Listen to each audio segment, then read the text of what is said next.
आप बार बार घुमा क्यों रहे हैं? आप सही से बोलिए ना। दो अरे बार भाई गए ना, सुनिए ना, एसडीओ साहब आए हैं तो आप उनको बुला क्यों नहीं लाते हैं? बुला लीजिए सर को। आने दीजिएगा ना। क्यों नहीं आने देंगे? देखिए, आने सबको दिया जाता है, लेकिन अगर कोई भी आदमी क्लास के टाइम पे आएगा तो हमारे लिए पहली प्राथमिकता बच्चे होंगे। खान कोचिंग जीएस क्लासेस का भी निरीक्षण किए हैं, तो दोनों को हम लोगों ने ज्ञान बिंदु और जो खान जीएस क्लासेस है उनके द्वारा हम लोगों से समय मांगी है कि अलग अलग जो सर्टिफिकेट रहते हैं तो वो फिलहाल अभी है उनके पास, लेकिन उन्होंने थोड़ा समय मांगा है, कल हमको ऑफिस में लाके जमा कर।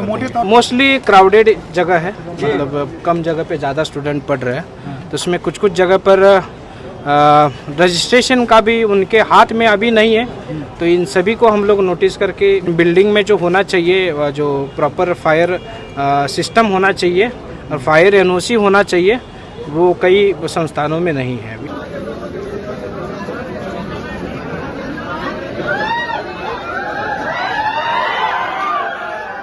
नमस्कार, लाइव बिहार देख रहे हैं आप। आपके साथ मैं स्नेहा गुप्ता। दिल्ली के राजेंद्र नगर में हुए कोचिंग संस्थान के हादसे के बाद इसका असर पूरे देश में देखने को मिल रहा है, और आपको बता दें कि कई जगह कल पटना के कोचिंग के संस्थानों में औचक निरीक्षण किया गया ताकि सारी चीज़ें देख सके और ऐसे हादसे दोबारा नहीं हुए। कल पटना के एसडीएम मशहूर शिक्षक खान सर के यहाँ पहुँचे थे, और खान सर के यहाँ वो जब पहुँचे तो क्या कुछ तस्वीरें हैं, सबसे पहले हम चाहेंगे कि आप इन तस्वीरों पे नज़र डालें।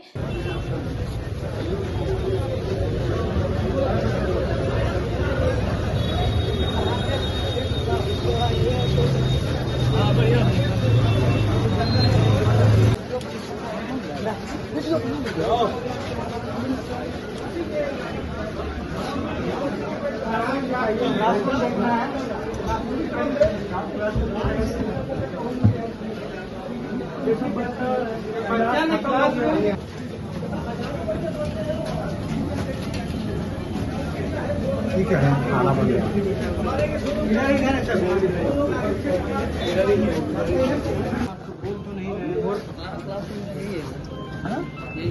खोलिए।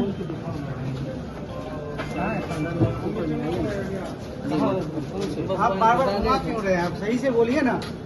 दो अरे बार भाई गए ना, सुनिए ना, एसडीओ साहब आए हैं तो आप उनको बुला क्यों नहीं लाते हैं? बुला लीजिए सर को। आप क्या अकेले में मिलवा? इतना कॉपरेट आप लोग ने किया है, थोड़ा सा और बाइट कर लेते हैं। नहीं लोग तो करने दीजिए, ब्रीफ कर देंगे हम।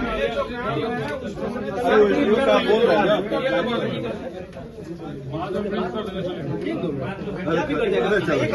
अरे वो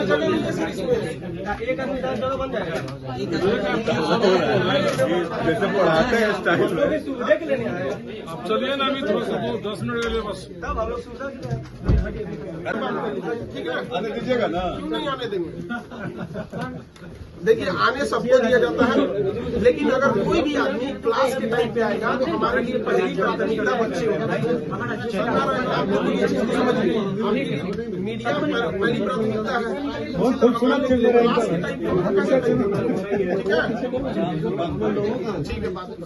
कोचिंग संस्थानों की जांच कर रहे हैं, मचुआ टोली से लेकर यहाँ भिकना पहाड़ी तक, तो इसमें लगभग हम 25-30 कुछ अलग अलग कोचिंग संस्थानों का जांच किए हैं। तो इसमें अभी यहाँ पर हम लोग ज्ञान बिंदु भी किए हैं और खान कोचिंग जीएस क्लासेस का भी निरीक्षण किए हैं, तो दोनों को हम लोगों ने ज्ञान बिंदु और जो खान जीएस क्लासेस है उनके द्वारा हम लोगों से समय मांगी है कि अलग अलग जो सर्टिफिकेट रहते हैं तो वो फिलहाल अभी है उनके पास, लेकिन उन्होंने थोड़ा समय मांगा है, कल हमको ऑफिस में लाके जमा कर। मोटे तौर पर आप 25 जगहों पे गए, क्या आपको कमियां नजर आ रही है? मिला सर? तो मोस्टली क्राउडेड जगह है, मतलब कम जगह पे ज़्यादा स्टूडेंट पढ़ रहे हैं, तो उसमें कुछ कुछ जगह पर रजिस्ट्रेशन का भी उनके हाथ में अभी नहीं है, तो इन सभी को हम लोग नोटिस करके registration, entry exit, fire safety का भी फायर एक्सटिंग्विशर लगाया है पोर्टेबल, लेकिन बिल्डिंग में जो होना चाहिए, जो प्रॉपर फायर सिस्टम होना चाहिए और फायर एनओसी होना चाहिए, वो कई संस्थानों में नहीं है अभी। हाँ जी, इसमें क्या मिला सर? ऊपर जो फ्लोर पे क्लासेस चलते हैं वहाँ पर थर्मोकोल का इस्तेमाल है, वायर खुले हुए हैं, तो नहीं लगता है कि फायर सेफ्टी के हिसाब से बहुत डेंजरस है? तो इसमें एग्जिट भी काफी डेंजरस लग रहा है।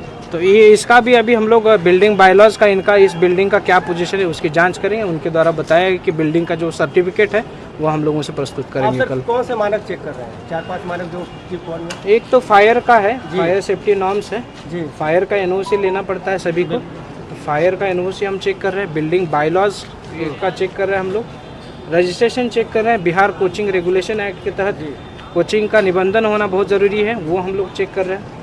उसके अलावा बायलॉज में जो पार्किंग वगैरह की व्यवस्था होती है वो हम लोग चेक कर रहे हैं। अच्छा, यहाँ पे इस कैंपस में किसान कोल्ड स्टोरेज में क्या आपको मिला, क्या नहीं? किसान कोल्ड स्टोरेज यही है, किसान कोल्ड स्टोरेज नाम। यहाँ पे क्या मिला? क्योंकि यहाँ बड़ी बड़ी कोचिंग है, तो इसमें अभी तो कोचिंग आप अधिकारी हैं तो नहीं, इसमें कोचिंग तो अभी बंद है, तो इसलिए हम लोग कितने बच्चे पढ़ रहे हैं ये तो नहीं देख पाए हैं। लेकिन जो इस कोचिंग के संबंध में जितने भी कागजात हैं वो हमने उनको बोला है कि कल आकर हम लोगों को प्रस्तुत करें। Thank you. तो देखा आपने, जब एसडीएम साहब पहुंचे, उनके साथ मीडिया कर्मी भी पहुंचे हुए थे, तब जब वो संस्थान में घुसे तो सबसे पहले जो कर्मचारी थे खान सर के, उन्होंने उनको खूब घुमाया, सीढ़ियां दिखाई, क्लासरूम दिखाने के बजाय बाकी सारी चीज़ें दिखाते हुए नज़र आए।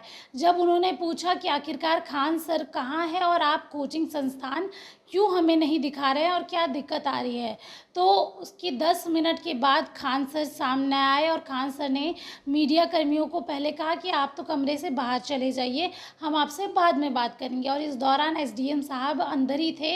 एसडीएम साहब और खान सर के बीच में बातें हुई और एसडीएम साहब जब बाहर आए तो उन्होंने ये कहा कि जब उनसे मांगा गया सारे दस्तावेज कोचिंग संस्थान के, तो उन्होंने कहा हमें समय दीजिए, हम आपको सारे डॉक्यूमेंट्स जो है वो समय के साथ देंगे। इसके साथ ही उन्होंने ये भी कहा कि आप निरीक्षण के लिए आए हैं तो आप निरीक्षण कर सकते हैं, लेकिन जो कागजात है वो हम आपको थोड़ा समय के बाद ही देंगे क्योंकि यहाँ पर कागजात मौजूद नहीं है। इसके साथ ही आपको बता दें कि 30 कोचिंग सेंटर की जांच की गई है, जहाँ पर पटना में बिगना पहाड़ी जो इलाका है वो स्टूडेंट्स का इलाका है और वहाँ पर कई कोचिंग संस्थान है। दिल्ली के राजेंद्र नगर में जो हादसा हुआ है उसके बाद पटना में भी इसका असर दिखने लगा है और 30 कोचिंग संस्थानों में पुलिस ने औचक निरीक्षण किया है ताकि स्टूडेंट्स की लाइफ को कोई खतरा ना हो और जो भी नियम कानून है उसके अनुसार ही कोचिंग संस्थान जो है वो अपना काम करे। अब देखना होगा कि खान सर के यहाँ जब गए हैं एसडीएम साहब, दस्तावेज मांगे हैं, डॉक्यूमेंट्स मांगे हैं, तो ये डॉक्यूमेंट्स कब सबमिट करते हैं खान सर और आगे क्या कुछ होता है। आप बने रहिए हमारे साथ, तब तक के लिए बहुत बहुत शुक्रिया।